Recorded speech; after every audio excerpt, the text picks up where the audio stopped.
Hello everyone and welcome to Swahili Kingdom. So today in this video, let's compare these compound tenses in Swahili and English. Their uses in Swahili and English. So what are compound tenses?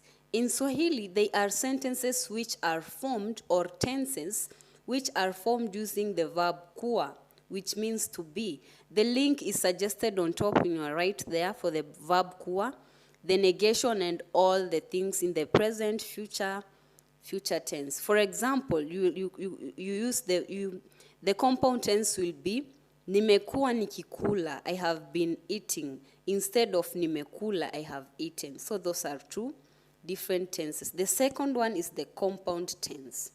The other one is just a perfect tense. Nilikuwa nikikula, I had been eating, or I was eating. That is also a compound tense because it uses the verb kuwa as its auxiliary.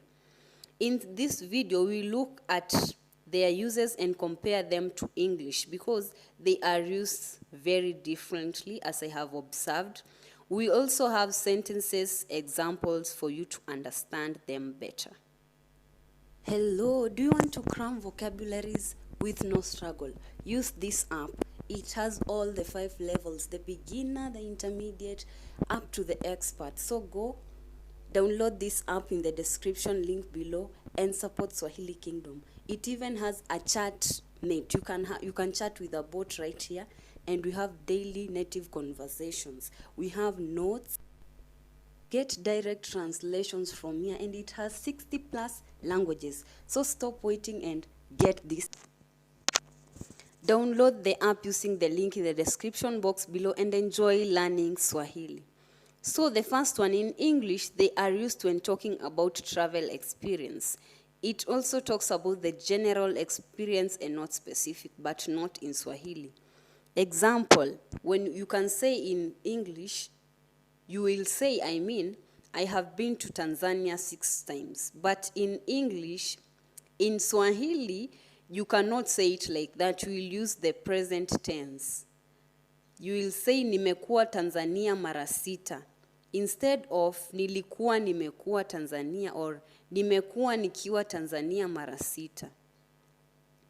Yeah? Another one, I have been to Mombasa many times. Use the present tense, nimekuwa Mombasa mara nyingi. So it will mean I have been to Mombasa many times. Use the perfect tense with the verb kuwa, to be. Don't use the perfect progressive tense in Swahili when talking about travel experience.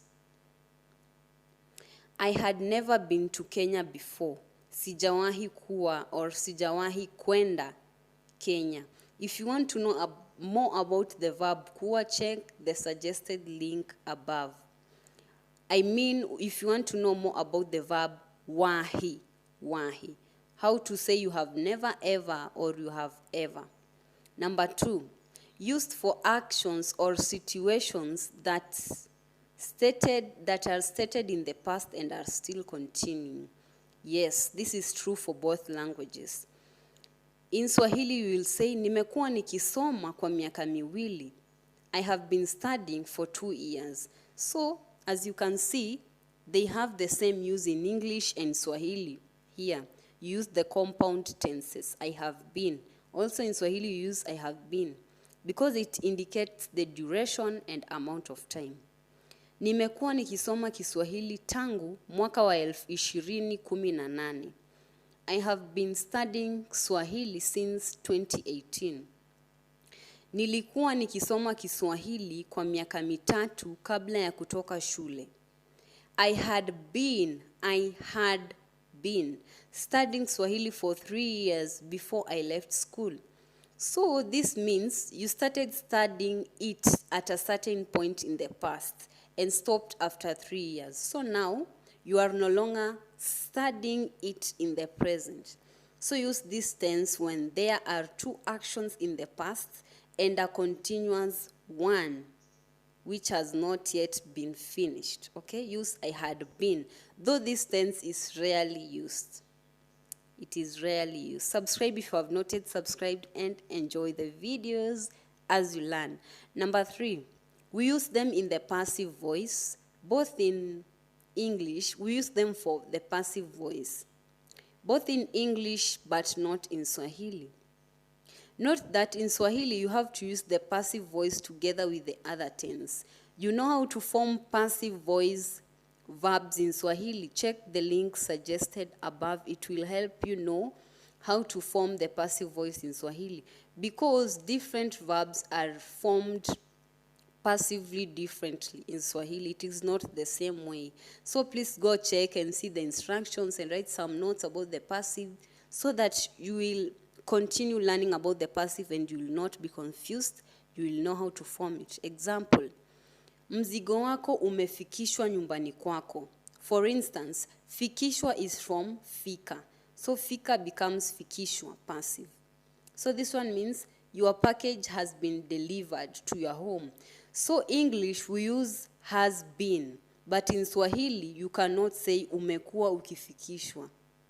No, you will say umefikishwa, has been delivered. So you see the difference. Another one, uzinduzi wa kampeni ya uuzaji ndio ulikuwa tu umeanza shirika lilipofungwa. Ndio, if you want to know how to say it has just started or it has just ended, check the video suggested on top there. It is going to help you a lot. Number 5, use to remove responsibility from the action. In Swahili, we use passive to remove responsibility, as English uses these tenses. Kikombe chako kimevunjwa. Your cup has been broken. So has been broken, has been in Kiswahili or in Swahili, it will be translated as kimekuwa kikivunjika. Okay? And that one in Swahili will be something like, it is something that, an action that is ongoing. But when you want to talk about removing the responsibility, use the passive. Kikombe chako kimevunjwa. Your cup has been broken. The person who has broken the cup is not mentioned. Mtoto amenyweshwa maziwa machachu. A child has been given sour milk. You want to know about how to say the tastes of food in Swahili? Check the link above. It talks about all the common tastes in Swahili and how to say chachu, kali, chungu, and how to know what they mean. Taarifa zimeshatangazwa. News have already been announced. Tangaza, tangazwa. Thanks so much for learning from this channel, and I hope you have learned something helpful that is going to help you in the future with your studies in Swahili. Subscribe if you have not yet subscribed, and until next time, bye. Thank you.